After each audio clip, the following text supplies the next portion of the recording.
परिंदों को मंजिल मिलेगी यकीनन, एक ये फैले हुए उनके पर बोलते हैं।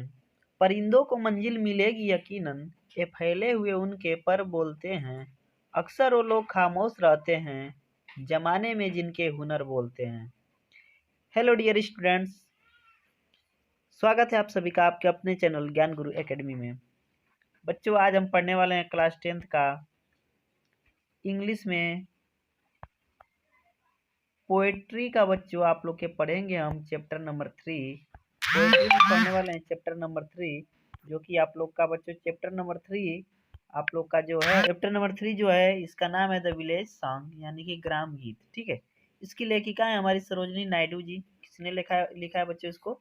सरोजिनी नायडू जी ने इसकी पोएटेस हैं। ठीक है, इसमें एक ग्रामीण का वर्णन किया गया है। इसमें क्या होता है कि एक मदर होती है अपनी, उसका और उसकी लड़की का, इसमें आपस में जो बात होता है बच्चों, उसकी लड़की जो होती है प्रकृति प्रेम में पागल हो जाती है और वो अपना घर बार छोड़ के प्रकृति के लिए जाना चाहती है, और उसकी माँ उसको समझाती है। तो उन दोनों के संवाद को इसमें क्या किया गया है, बताया गया है। इस लेखक में बहुत ही अच्छी तरह से मार्मिक वर्णन किया है हमारी लेखिका श्री, ठीक है, जो है हमारी लेखिका सरोजिनी नायडू जी। इन्होंने बहुत ही अच्छी तरह से इसका क्या किया है, ग्राम्य गीत का वर्णन किया है। तो आइए देखते हैं पहले पैसेज से यहाँ पे शुरुआत कहाँ से है बच्चों।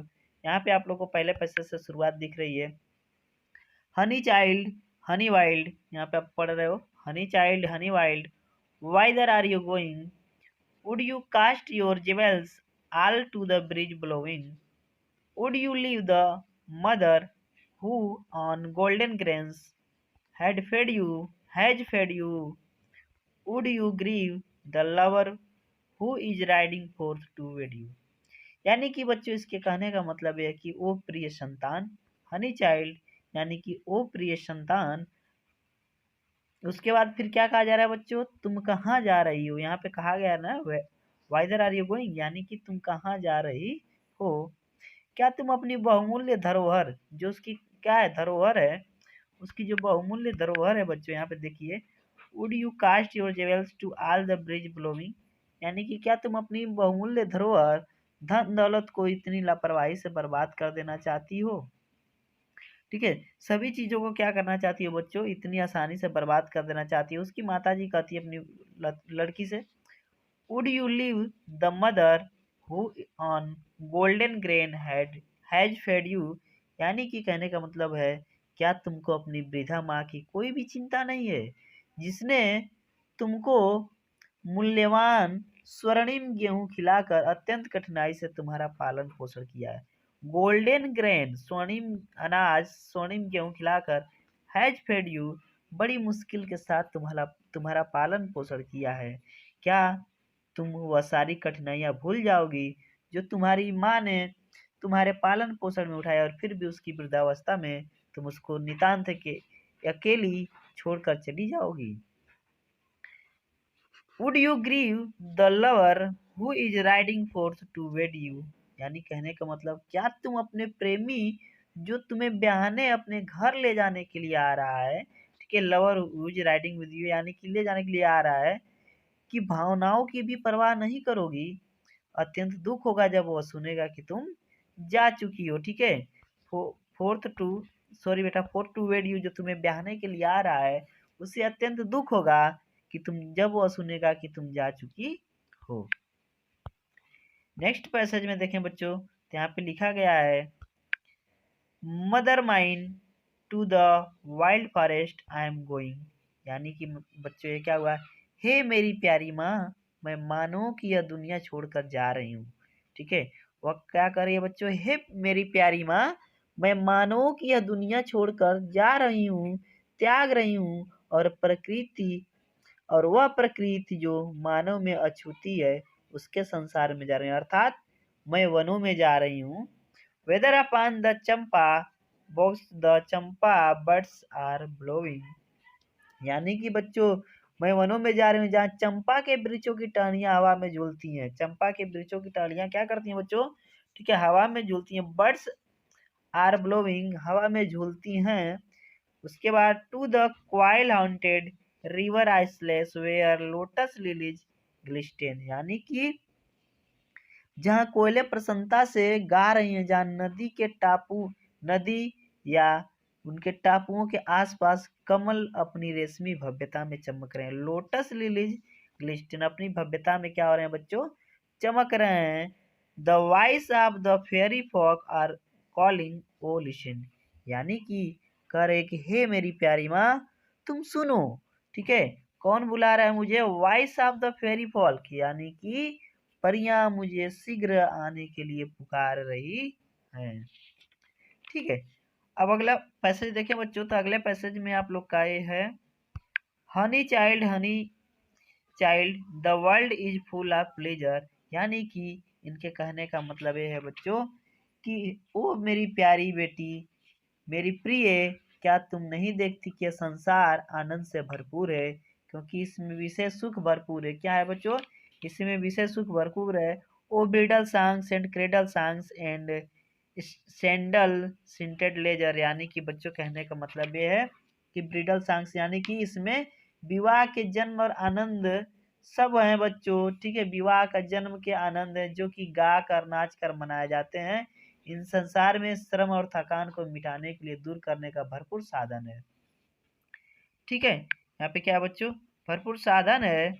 योर, एक मिनट बेटा, ए है आप लोग का। ठीक है, your bridal robes are in the loom, silver and saffron glowing, your bridal cakes are the hearth. ठीक है, O whither are you going, यानी कह रही है बच्चों यहाँ हर एक प्रकार के ऐश्वर्य विलास तो हैं जो कि क्या करते हैं, विश्राम स्थलों को आकर्षक बना, क्योंकि शीघ्र ही तुम्हारा विवाह संपन्न होने जा रहा है। ठीक है, वो बता रही है कि तुम्हारा विवाह जो है संपन्न होने जा रहा है। ठीक है, और उसमें क्या हो रहे हैं बच्चों, ठीक है, अपनी बहुमूल्य भव्यता में चमकते हुए तुम्हारे वैवाहिक परिधान बुनकरों द्वारा तैयार किए जा रहे हैं। यहाँ पे सैफरान, यहाँ पे सिल्वर एंड सैफरान ग्लोविंग क्या है बच्चों, उनके बुनकरों द्वारा, लूम यहाँ पे लिखा गया है। ठीक है, ब्रिडल ड्रॉप्स उनके द्वारा तैयार किया जा रहा है। ठीक है, your bridal cakes are the hearth, O whither are you going, और सबसे बड़ी चीज, ठीक है, मिठाई एवं अन्य स्वादिष्ट पकवान जो विवाह के अवसर पर परोसे जाएंगे वो भी तैयार किए जा रहे हैं। इस समय तुम इन सबको छोड़कर मेरी प्रिय बेटी कहाँ जा रही हो, ओ वाइदर आर यू गोइंग, मेरी प्रिय पुत्री कहाँ जा रही हो। उनकी माता उस लड़की की उससे कहती हैं।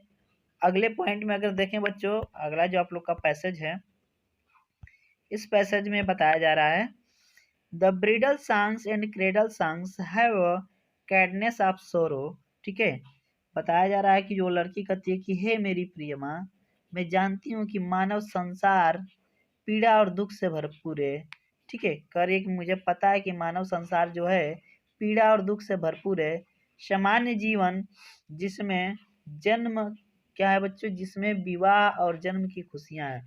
The laughter of the sun today, the wind of death tomorrow, कह रही है कि विवाह और जन्म की खुशियां हैं। ठीक है, दुख से मिश्रित हैं, खुशियां और दुख से मिश्रित हैं। सारे आनंद एवं सुख, सारे वैभव एवं आयोजन जो एक दिन क्या होंगे बच्चों, सुख प्रदान करते हैं, अंततः निरंतर दुख में परिवर्तित हो जाते हैं जब कोई हमारा प्रिय निकट संबंधी हमसे सर्वदा के लिए छिन जाता है। ठीक है, डेथ हो जाता है उसका बच्चों, तब हमारा क्या होता है, हमें बहुत दुख होता है। फार स्वीटर, ठीक है, यहाँ पे बता रही है कि क्या होता है, उस समय हमें क्या होता है, बहुत ही दुख होता है। ठीक है, सर्वदा के लिए मृत्यु द्वारा वो छीन लिया जाता है। तो कह रही है कि जो ये हमारा जीवन है यह कभी समाप्त नहीं होने वाला। क्या समाप्त नहीं होने वाला, उद्वेलन, इसमें जो दुख है बच्चों ये कभी समाप्त नहीं होने वाला है। ठीक है, दुखों से हमारा जीवन यह भरपूर है।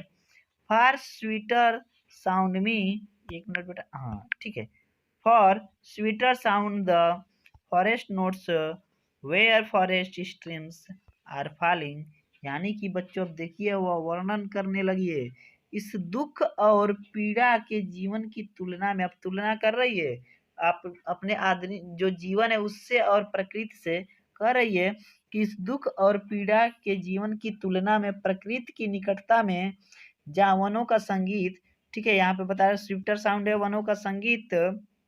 ठीक है, वनों का संगीत और वनों की निर्मल धाराओं का सौंदर्य है, जीवन कहीं अधिक, वहाँ का जीवन कहीं अधिक आकर्षक होता है। ठीक है, बता रही है कि वहाँ का जो जीवन है इससे कहीं ज्यादा आकर्षक है। O mother mine I can not stay the fairy folk are calling. कह रही है बच्चों कि वो मेरी प्यारी माँ प्रकृति के शक्तिशाली और विरोध न कर पाने योग्य आकर्षण ने मुझ पर जादू कर दिया है, मुझ पर काबू पा लिया है, इस कारण अब मैं रुक नहीं सकती। आई कैन नॉट स्टे, ठीक है, अब मैं रुक नहीं सकती। और वनों की परियां, ठीक है, परियों की पुकार पर मैं जा रही हूँ। The fairy folk are calling, जो वनों की परियां हैं उनकी पुकार पर मैं जा रही हूँ। तो डियर स्टूडेंट्स, आज हमने पूरा ट्रांसलेट किया चैप्टर नंबर 3 का, जो कि आप लोग के क्लास 10th के इंग्लिश का, ठीक है, पोएट्री सेक्शन का बच्चों तीसरा चैप्टर था। तो आज हमने इसको अच्छी तरह से पढ़ लिया। अगले चैप्टर में हम पढ़ेंगे इसका, अगले क्लास में हम पढ़ेंगे इसका चैप्टर नंबर 4। चलिए मिलते हैं अगले क्लास में, तब तक के लिए धन्यवाद।